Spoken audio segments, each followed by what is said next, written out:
So Mayor Don Ness has been in for 2 terms, and he has chosen that he is not going to be going for a 3rd. And so I started thinking about memories of Don Ness. And so my 3 favorite, which I'm going to have him comment on, is the Gangnam Style dance that he did. And then also the Pothole song, which I live with potholes, so I completely get that one. And then the 3rd one, he and I were in a movie together. Google Fiber comes to Twin Ports, so or to the Twin Ports. So I want you to comment just a little bit, because I know you've had memories of all 3 of those as well. Sure. So the whole Gangnam Style thing, that was... Yeah, so Gangnam Style was a Rubber Chicken. They have their holiday review and a lot of sketch comedy, and that's something that I've done starting when I was a city councilor, doing little video clips for them. And you know, they always ask me to do very embarrassing things. And yeah, and so this was, they said, we want you to do this dance. I had no idea. I have to admit, I wasn't plugged in. I didn't know what Gangnam Style was. You did well. Well, yeah, so I went on YouTube, I watched the video a few times and kind of got the basics of the idea. But it was interesting, like I'd been doing these videos for a long time, but a lot of them were pre-YouTube.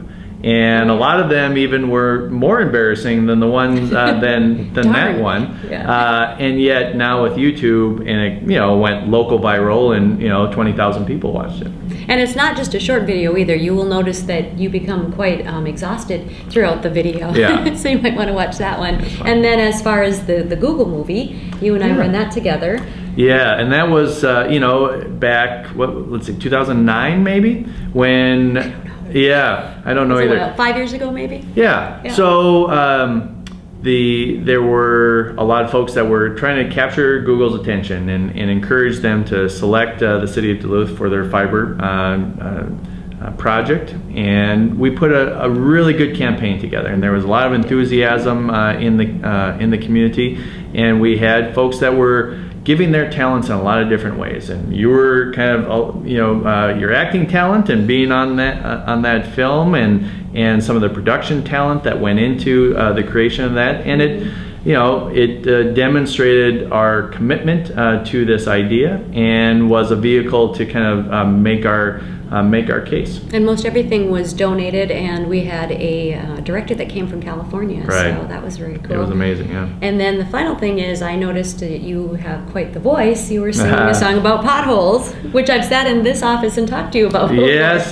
So I've had a lot of conversations about potholes over the years, and and in our community with older infrastructure and a lot of challenge and with our winters, we struggle with potholes, and everybody recognizes that.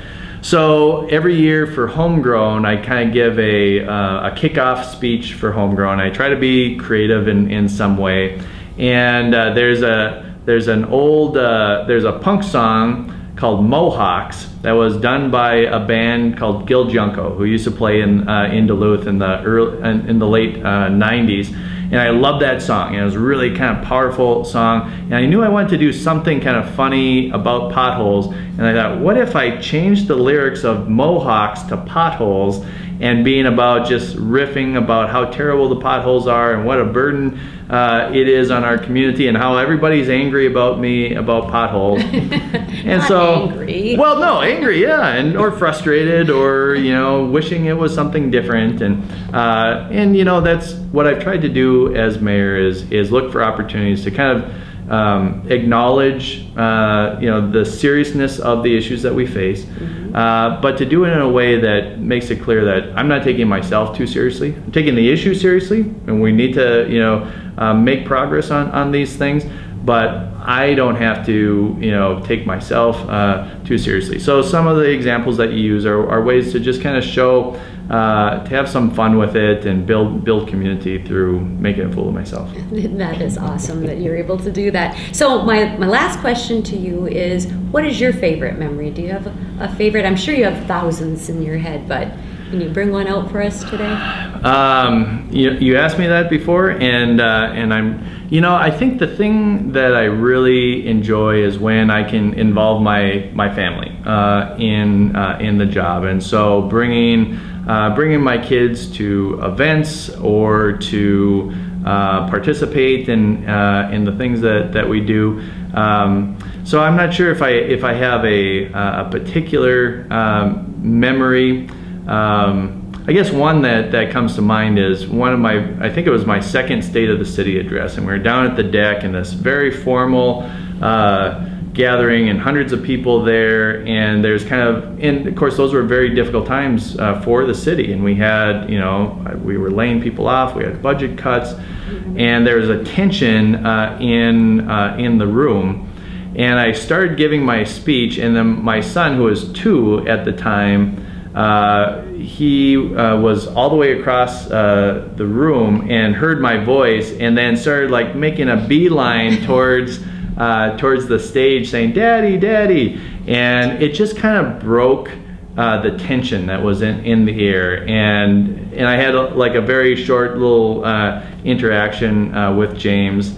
And it was kind of a demonstration of kind of the importance of family that has been my top priority as mayor, and also just kind of a way that family and kind of that fun, softer side was interjected into an otherwise pretty formal event. Formal event, yes, I was just going to say that. Well, you've kind of encompassed what I was going to say, because I'm not very political, but I'm very community-minded, and it didn't matter what event I was at, I would notice you were there, if not alone, with your family. And so thank you very much for your years of service to the city and to the community. It didn't go unnoticed. Well, so thanks, Kathy. Thank Appreciate you. it. Yeah.